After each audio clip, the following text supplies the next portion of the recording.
absolutely think I'm ready to get started. Just make sure I actually show up on the screen. I did.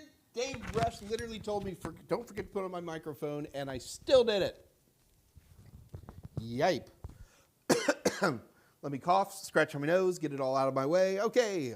Hey, everybody. Everybody. I think I'm actually live. It looks like I'm live. Dave says I'm live, so I am live. Hey, everybody. Good morning. Good afternoon. Good evening for you folks in the EU, and welcome to yet another edition, the Wednesday. Man, what happened to Monday and Tuesday this week? Poof! But this is the Wednesday edition of the Mike Meyers Ask Mike Anything live stream. The goal of this live stream is to answer questions that you might have about CompTIA certifications directly to the man, the myth, the Mike Meyers, the man, yay! We can also talk about technology in general, as well as discussing interesting things on certifications outside of the regular old CompTIA triumvirate of evil, A+, Net+, and Security+. So welcome aboard. We will have a little contest today. I do have a presentation for Secure Boot, and I hate it. I hate it. We'll talk about that in a minute. But I can do it, but we'll see. I want to do a lot more research, and I've done some research, and unfortunately, I'm at that level of research where I'm kind of waiting for other people to talk to me. In particular, what I find frustrating is that I can't find, oh goodness sakes, I can't find a good source on exactly how TPM, either discrete or firmware TPM, interfaces with Secure Boot. Oh, I can get all this little 10,000 foot stuff, probably enough to get you through an A+, but I really want to take a look at some example TPM keys and how those TPM keys are used by the UFI to actually perform this, looks to me to be nothing more than comparing a signature on individual boot devices, boot drivers, and even Windows Boot Manager, and how that actually syncs in with TPM. And then more importantly, how the TPM 2.0 differs, because I'm pretty good with regular TPM, but I'm kind of terrible with TPM 2.0. And in fact, I ignored it for a long time because, well, to be honest with you, I didn't care. It was a very invisible thing. You know, with Windows 8, with Windows 10, you would just turn on Secure Boot in your firmware, in your system setup, turn it on, and it all kind of magically happened. And so I never really bothered with it. So I started bothering with it, and the problem is I don't have enough time to do the kind of research I need to be doing. So I am not going to be broadcasting that I'm going to be doing anything going forward until it's done. And I'll start generating a backlog, because this one kind of frustrated me a little bit. I can find 10,000 web articles, how to turn on Secure Boot, how to get around TPM 2.0 requirements for Windows 11. I don't care about any of that. I mean, I'll eventually care about it, but right now, and this is the Mike Meyers magic, I hope it is to come up with a good analogy that really makes all this come to life, so that when we see it in action, we can then talk about different features about, you know, TPM versus TPM 2.0 and exactly how that's interfaced. And guys, I went in last week going, how much research can this take? You know, I do a little bit, and it's deep. And I think I'm running into some Microsoft proprietary walls too, which I should have anticipated and didn't see that coming either. So, yeah. So I'm going to eat a little crow here. If there's, I'll go ahead and just to fulfill Dave's nice title and do a quick discussion on Secure Boot, but it ain't the real McCoy. Can I do this without causing trouble? So what I'm actually, what makes me nervous right now, guys, is I am trying, God, I just got a pop-up logging into Google asking, your Nest thermostat has, I was like, why are you even talking about my Nest thermostat? I never authorized that. Okay, don't get sidetracked, Mike. So I got to go to Google Sheets, I guess it's called. Yeah, I can't even use slides. I can't even use regular PowerPoint right now on my system because it's completely messed up. Very frustrating. I'm a frustrated guy right now. So we're using Office 365. I'm working almost exclusively from home now. And I have my regular Office 365 account, which I've had forever. And in order to do some other work at the company, I now have a Michael M. at cybernowlabs.com address. And I logged that in, what I thought was separately. I thought it was very separately, but oh, now my system's very angry. And Microsoft is having me do things like, turn off Cloud Connect. It's bad. So I'm reduced for presentations to use good old Google Slides, which works fine, but I start to panic. So like, for example, I'm logged in on YouTube through my one account. Well, that's even a third account. And I'm terrified opening up another tab and just logging into Google to get to my Google Sheets because I'm afraid something's going to explode. But I'm still online. Dave is not panic sending me text, so I guess I'm doing all right. So fingers are crossed that we're in good shape. All right, first of all, how we got? We got about 23 people on. It's getting there a little bit.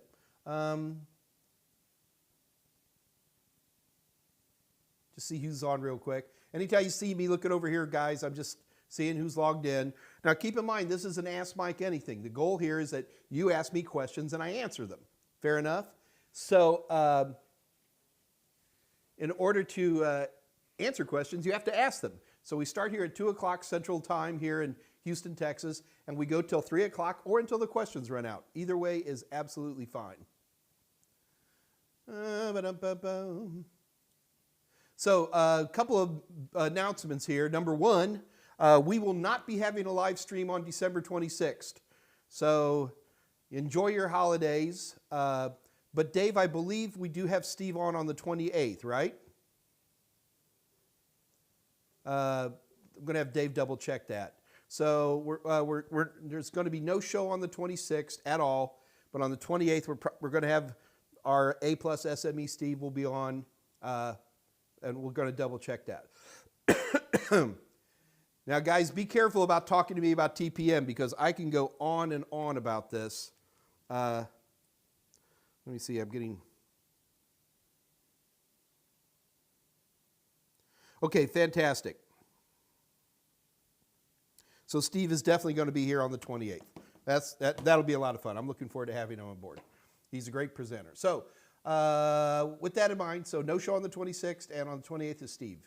That'll be a show to definitely want to catch on, guys. Steve is a force of nature. I love this guy. So let's take a quick peek. This is Old Home Week, man. Just be like Brett. Man, just be like Brett. Welcome aboard. I thought we saw a new viewer on there. Always glad to have you guys. Catherine Legrand, who's that? Catherine Legrand? Where have you been, young lady? That's all I have to say about that. Total ignore, because this is going to make you laugh. William Janke. Bill, good to see you, brother. Blue Lantern, okay. I see a practice A+ question about the Ingress protection scale. That is something, or is it even covered? Blue Lantern, I have never heard the term ingress protection scale before, which should speak volumes to you right there. I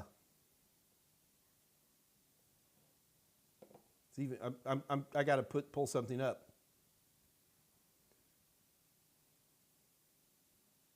IP ratings. IP code or English protection code against how well a device is protected against water and dust. Hey, Dave Rush, have you ever heard of this thing called Ingress Protection Scale? It is a thing. It indicates how well a device is protected against water and dust, defined by the IEC. Now you got me interested. I'm going to have to pull it up. Here, let me Google that with you. Wikipedia's really hitting us up for money right now, aren't they? So, for example, a cellular phone rated at IP67 is dust resistant and can be immersed in 1 meter.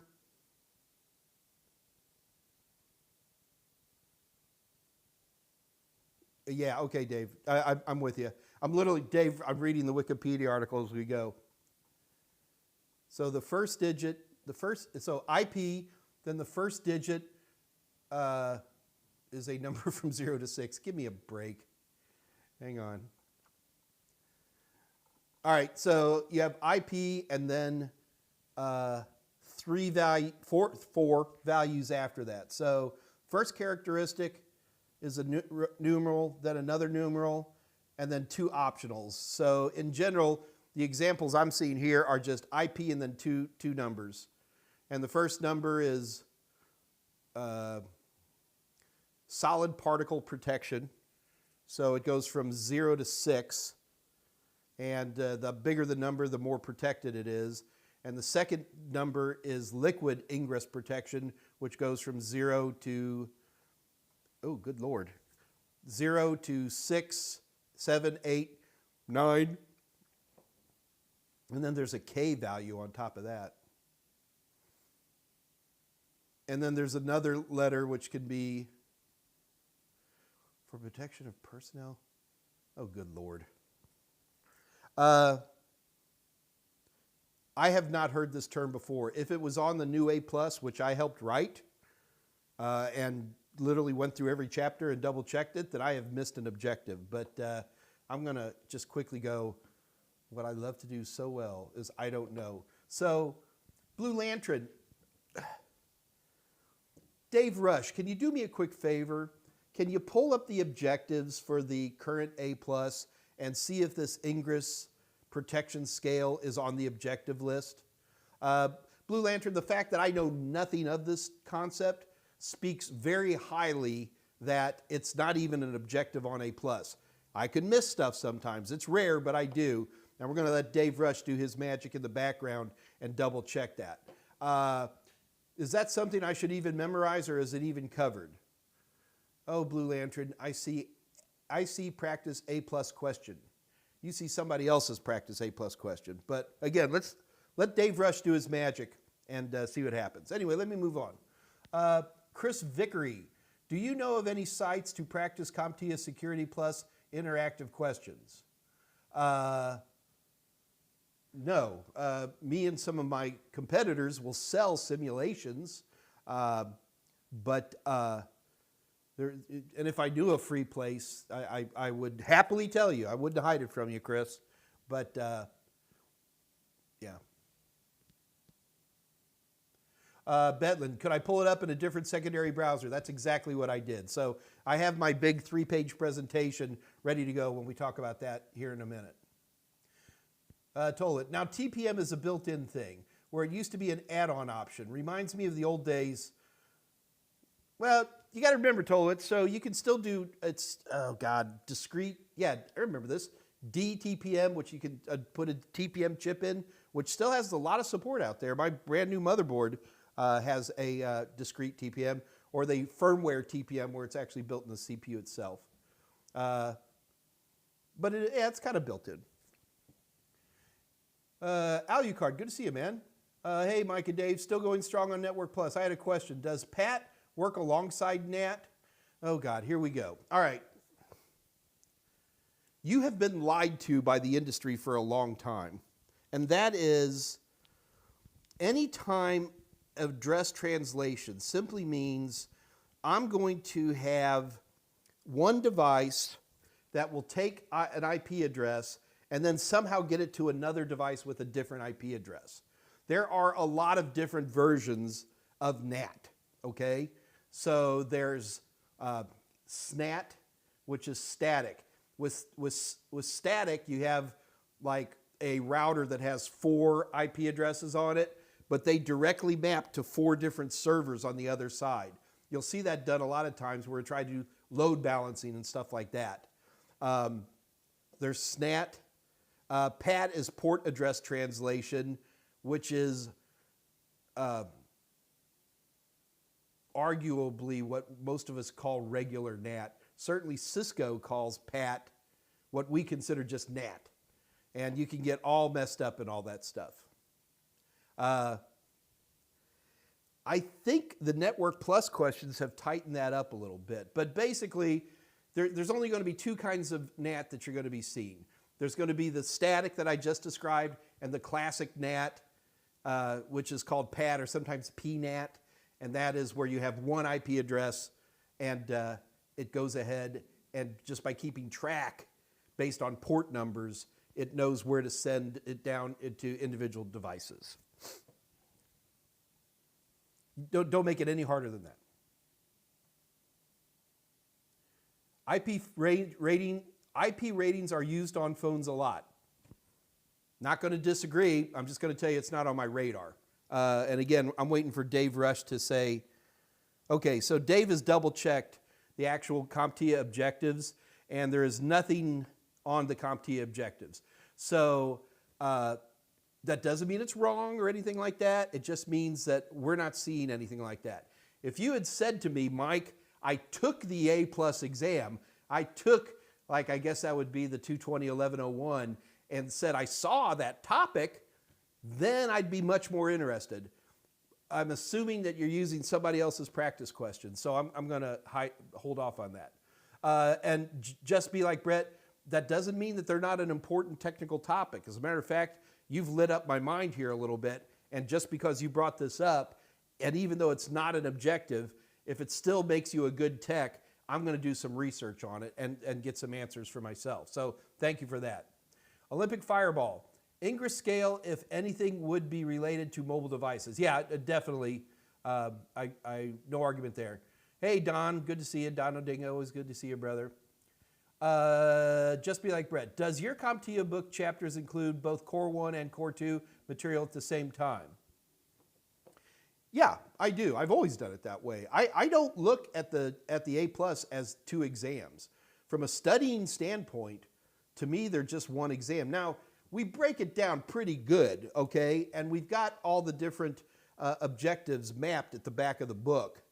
But there's so many things that I don't like to teach. So let's talk about hard drives for a minute. So if you want me to do a hard drive, a book on just the 1101, then I'm going to do a book on, you know, SATA versus SSD and M.2, physical connectivity, throughput, all that kind of stuff, going into the system setup, verifying the drives exist, boot order, that kind of thing, okay? And in order to make two separate books, I would then have to stop right there, just stop. But that's not a natural way to learn, because once you plug in a hard drive and you get it running, you want to partition the drive. You want to format the drive. You want to understand MBR versus GPT. You want to go through all that stuff. It is impossible for me as an instructor to create what I feel to be a wildly artificial separation because people want to compartmentalize this. I'm not blaming you. Do you understand? I'm not putting this on you like you're a bad person.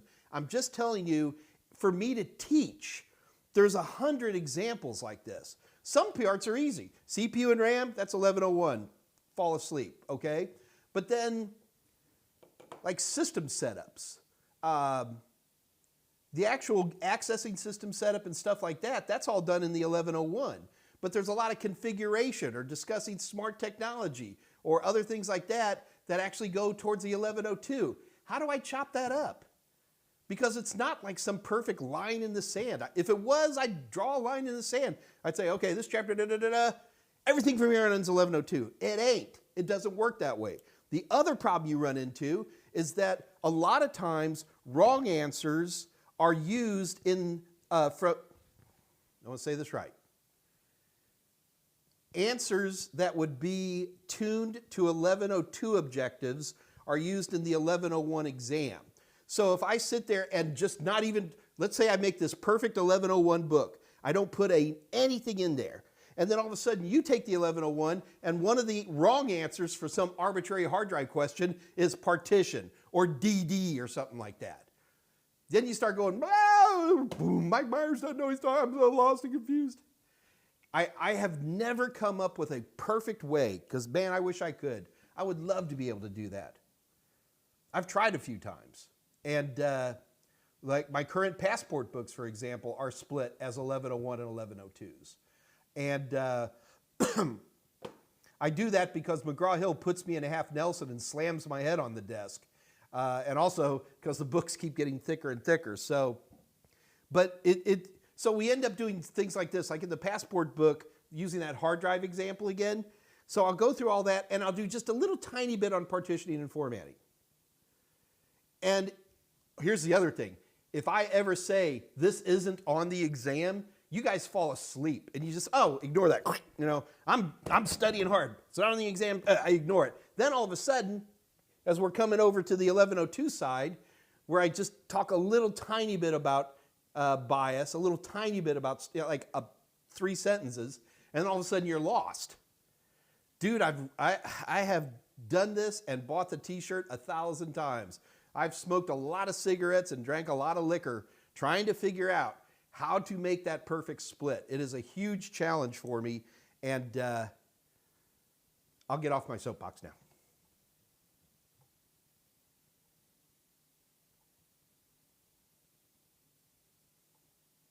What did I do, ALU card?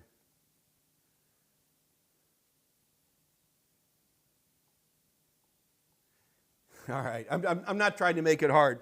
All you have to do is remember there's going to be static NAT or there's going to be port addressed translation NAT. Or PAT is just regular NAT. That's it. That's all you got to know. SNAT is static and never seen in homes or offices hardly ever. It's usually something that's done up in the cloud. Blue Lantern. Ooh, they've got all kinds of.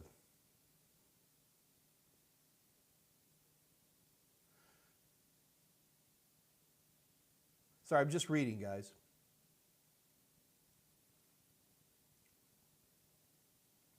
Is your practice test in ebook form or is it an interactive test form where it's like the real test? Blue Lantern, mine is online. Okay, we call it the TotalTester. And not only is it interactive, it mimics the action, the look, and the feel of actual CompTIA exams.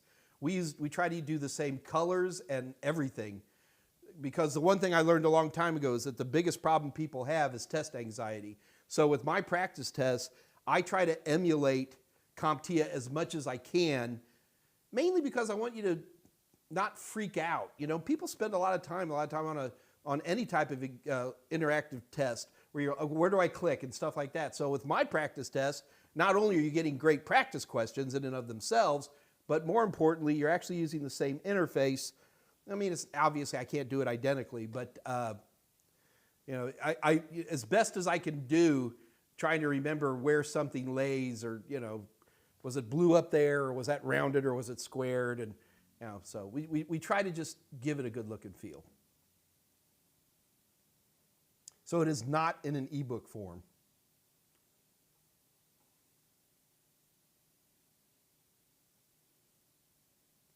What did Chris Vickery ask about that was shut down? Oh, this interface sometimes. Do you know of any sites that, oh. So, wow, Dave, I didn't know that there was a site that CompTIA shut down. That's too bad. Looking for questions.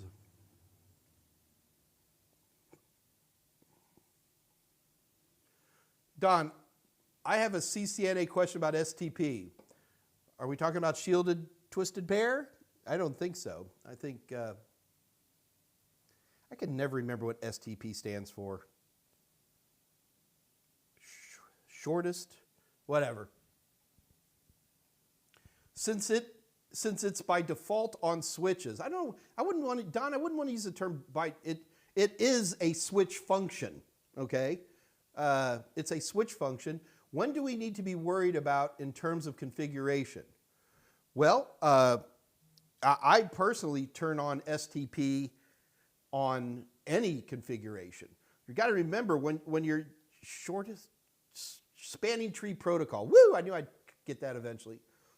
The most important thing about STP in a tiered switch environment is to make sure that, and I don't want to get too CCNA here, but you have to make sure that your root path is set on whatever your backbone switch is, okay? So all networks have some kind of backbone switch somewhere. It's going to be some high-end switch, and then all the other switches tend to connect to that, and maybe other switches connect to them. But that's the bad mamma jamma, and that's the one that can stop pretty much any broadcast storm with STP turned on and properly configured. On most smaller managed switches, you can pretty much just turn it on. But I'm pretty sure with Cisco, it's been 5-6 years since I've done this. You actually have to go in and make a particular setting that enables STP and defines a particular switch as the root switch.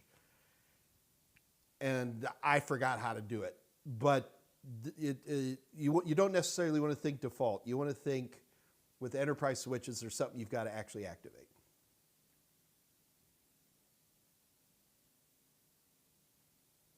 Oh, there you go. Dave and I are talking about the same thing there. He went more into the loop part of it. And the spine and leaf. That's it. Thank you, Dave. Mike, can we get your courses for topics on virtualization, Hyper-V, or VMware? Man, Don, I got to tell you,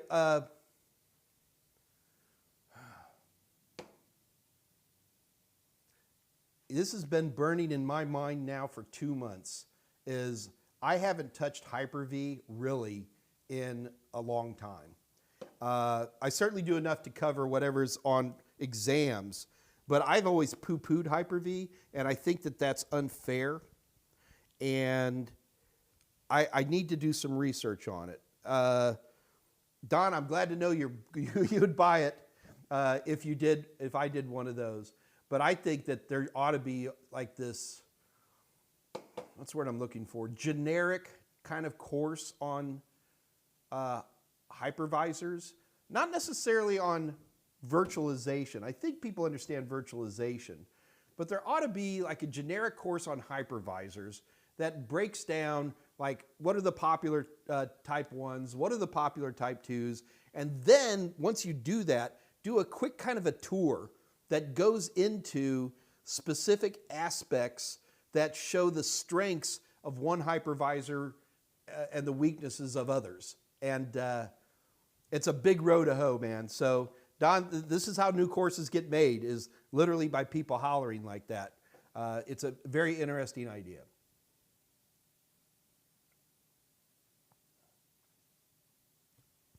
Spanning tree, I got it. I told it, I figured it out on my own before I saw yours. I swear to God.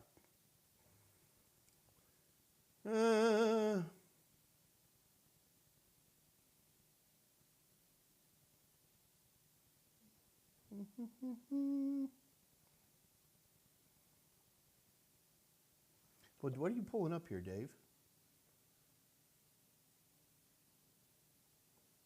Oh, okay. So Dave has some links in there about some of the stuff we've done, and Don's already said thanks, so we're in good shape there.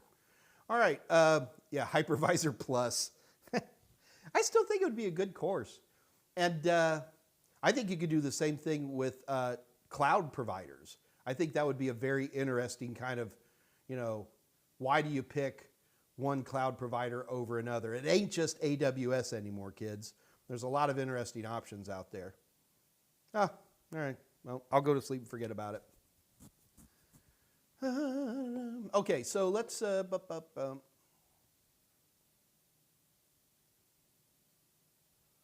Why is this being naughty? All right, guys, you're going to have to bear with me for a moment here. No, why don't I have a camera? What's going on? What the heck? Oh, well, so much for I can't show you my secure boot presentation. I swear to God it's there, guys. I just can't put it up on screen. Here. You want to see me cheat? Here.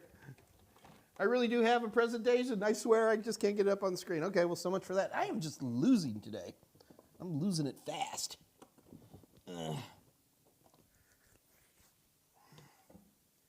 Had this been an actual secure boot demonstration, guys, I'm very sorry. And I didn't like that presentation anyway. I want to do more. I want to do more R&D on it, because I know it's not going to be on the exam, but I'm interested. Olympic Fireball, like Cloud Plus. I know nothing of Cloud Plus. It might be that.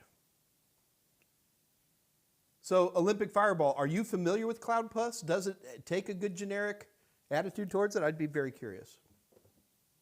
All right, so sorry about that, guys.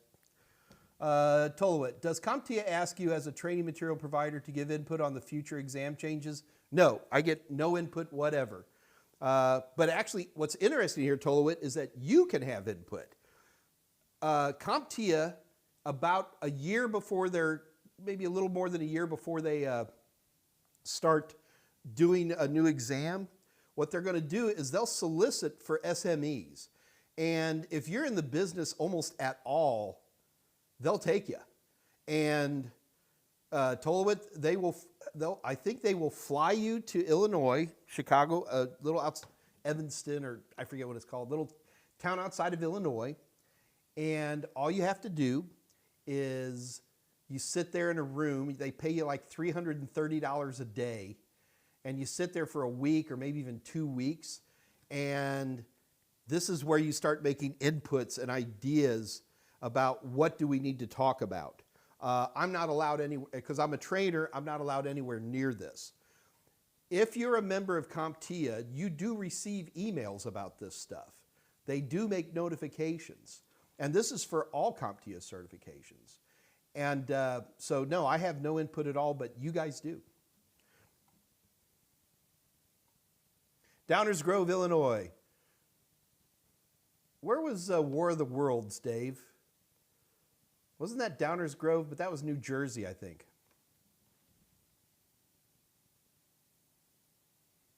Olympic Fireball. I don't know if Cloud Plus does it. I haven't studied it. But that's, you know, Olympic Fireball, that's a good point about it would be nice if I could do something with a certification tied to it. Add to my first question, but I'm almost done with your Core 1. No worries. And I've typed a lot of notes, including the pro tips. Should I just study practice tests for Core 1 exam first?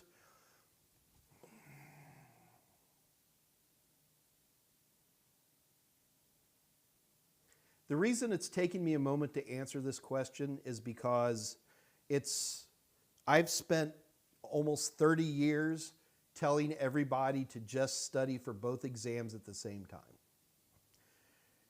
There used to be a huge overlap of questions. It was like 30% of the questions could show up on either exam. There was not only the training issues I discussed earlier, but even things like overlap of questions and stuff was such an issue that I've been telling people a long time, just literally you take both exams at the same sitting. You take one, go out, smoke a cigarette, come back down, and then take the second exam. I've had great success over the years helping a bazillion people, 1 bazillion people pass CompTIA A+ by telling them to do that.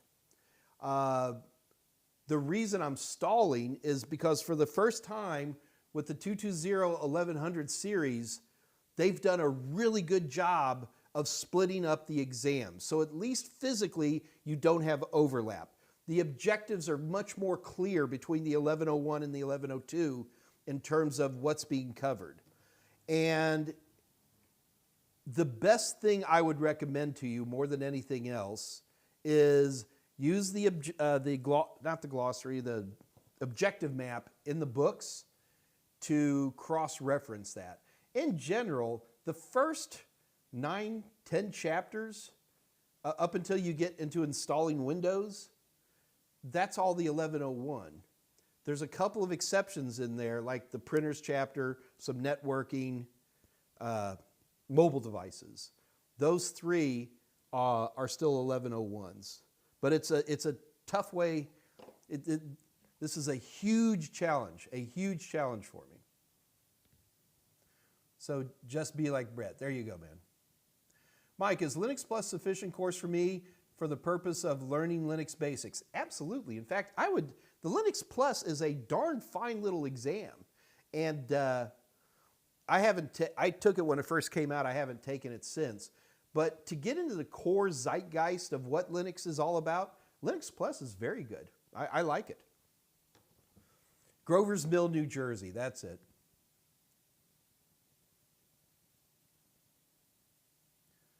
Okay, well, 186CYZ is getting deleted. Thank you, Dave, for staying on top of that. I didn't get to see him, so click here to meet me. My husband's not home, or whatever, one of those. Yeah, I get those too. One of the bots. All right. So, guys, a couple of things. First of all, we got some new faces in here. Would we like to have a competition today? In order to have a competition today, I need people to say yes right now. I need to have some folks in there who are interested and willing to have a competition. So, guys, and for the record, here's the competition. I'm going to ask a question, and then the first person to answer it right by texting it is going to win a 90-day free access to the TotalTester practice questions of their choice. Yeah, Blue Lantern, you're talking about. Yeah, there you go, man. All right, so let's have a competition. You guys ready? Here's how the competition works. Number one, this competition is not fair. Number two, on the chat window where it says top chat, hit your pull down and move it to live chat to get the algorithm out of there, all right? And I'm going to ask a question, and whoever types in the answer first wins. And since we had a lot of A+ questions today, I'm still mad about that secure boot setup. It's my fault. I messed up. Since we had a lot of A+ questions today, let's do an A+ question. Oh, the classic. The absolute classic. You guys ready? Here we go. Fingers on the keyboard. Mike has a RAID 5 array that consists of 3 hard drives. Each hard drive has 5 terabytes of data on it. If these 3 drives are put together as a RAID 5 array, what will be the effective capacity of that array in gigabytes? Go. Zam, I'm so glad you're here while people are asking this question. Zam, remember when you were asking about Active Directory? We're going to finally do it a week from today. We've got Steve coming in. He's going to have Active Directory presentation stuff, and we're finally going to answer that MSI question for you. I never forgot you, man. We just had so many other things going on, and Steve kind of wanted to do it. All right, all right, we're going back to that.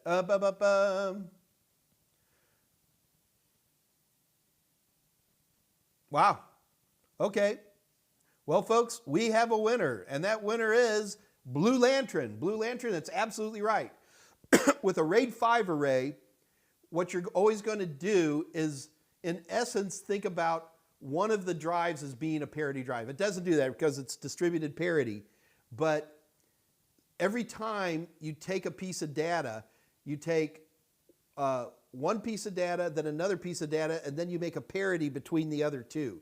So it's going to be 1/3 in a 3-drive array. Since we had 3 drives at 15 terabytes, it's going to be 1/3 is going to be 5, and you're absolutely right. That is 10 terabytes, and congratulations to you. You have won 90-day free access to the test questions of your choice. Now, in order to take advantage of these, you're going to have to send an email to my buddy Dave Rush. That's davr@totalsem.com. Blue Lantern, don't worry about writing all this down. Dave's got it in the chat window as well.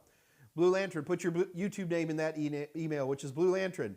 Put your email address. But Mike, I sent an email. Just use the return address. No. Put the email address in the body of the email. Then number 3, let us know what practice exams you want. And it's that easy. So congratulations to you. 90-day free access to my buddy, Blue Lantern. Well done, sir. TD Washington, have you been here the whole time? I just see you now. All right. How are we doing on time here? Oh, it's 2:40. Guys, a couple other things. Don Odinga, Mike, how is 1/3? You take off 1/3, Don. You don't. So it's going to be 2/3, or what's left over. So 1/3 of 15 is 5, and then what's left? 15 minus 5 is 10. There you go, Don. Yeah, you're just being a smart aleck anyway. Holy God, everybody stop. Everybody stop talking. Somebody named Zach Morrill, the gainfully employed, fine UK citizen he is, has graced us with his presence. Zach, how you doing, man? I saw you on LinkedIn, and I see all these work you're doing and everything. All the best to you, man. It's good to see you, Zach. Okay, so anyway, a couple other things. Number one, especially you newbies, man, you got to join our Discord channel. It's a great little, it's the unofficial Mike Meyers Discord channel. Most of these cast of characters you see here in the chat, they're over there in the Discord channel as well. Please take advantage. We got an invitation is right there in the chat window. Join the Discord channel. Just say hi. It's a great place. It's and you should check it out. Also, keep in mind that just because you're nice enough to show up here today, oh, Dave, I forgot the code already.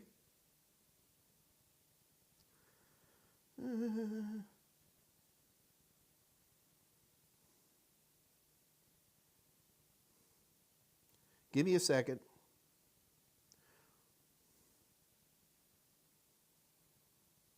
Carol. Okay. Just because you're nice enough to show up here, we offer, remember what I tell everybody, in order to pass an exam, number one, you have to have instruction, which is either going to be instructor-led or it's going to be videos. Number two, you have to have reference, a book. Number three, you have to have practice questions. So if you're nice enough to show up here, we offer to you guys 50% off a bundle of an ebook and our Total Tester practice questions. So let's say you're interested in Network Plus. All you have to do is head over to www.totalsem.com, head over to our merchant area, grab the TotalSem ebook, not the physical book, get the ebook, and then go ahead and pick up the Network Plus practice questions, put those both in your cart, and just before you check out, type in Carol, C-A-R-O-L, and you get half off. Folks, I'm already about the cheapest out there, and then half of that, it's craziness. I don't know why we don't have 1 million people in here every day taking advantage of just that offer alone. So, congratulations, and sorry, I'm getting sidetracked. Andre is cracking me up. Of course, I'm Dutch. Free stuff is what I live for. Okay. All right.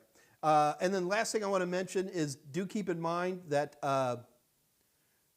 please follow me on LinkedIn or connect with me on LinkedIn. I don't care. Do either one. My LinkedIn profile is there. If you don't have a LinkedIn account, you're making a mistake. LinkedIn is where we look for jobs. LinkedIn is where we look for people to take those jobs. If we're looking for technology issues, it is our social media without all the pictures of food. And you need to be on LinkedIn if you're not. And at the very least, please at least follow me, if not connect with me directly. I would love to have you. Please find me on LinkedIn, and Dave put the link right in there for you. All right, guys. Zam. Okay, I always forget. Zam, you haven't been here for a while. What if I type Karen in my shopping cart? Well, you'll get the manager, of course. All right, guys, we're going to go ahead and wrap it up. Do remember, okay, so next Monday is December 26th. I'm not going to be here. I'm going to be drinking with St. Nick or whatever one wants to do. We will be back on 28th. Zam, you got to be here on the 28th. Steve Nicholson is going to be here literally to answer Active Directory questions. So, and if he doesn't have your MSI question, I've already got it set up. You probably already figured it out by now. It only took us 2.5 months, Zam, but we got there. But Steve will be on the 28th, and always enjoy having him. Please check him out. All right, guys, I think that's all we got for today. Let me make sure there's no other last-second questions sneaking in. Dave Rush, you won't get the discount, Zam, but you can whine without any consequences. I love it. All right, Mr. Driver. All right, guys, I am out of here. Folks, have a great holiday. I will see you after Christmas. We will be on the 28th, and from there, who only knows what's happened. I'm out the door. Folks, love you. I will talk to y'all soon. This is your little Uncle Mikey saying bye-bye. Bye.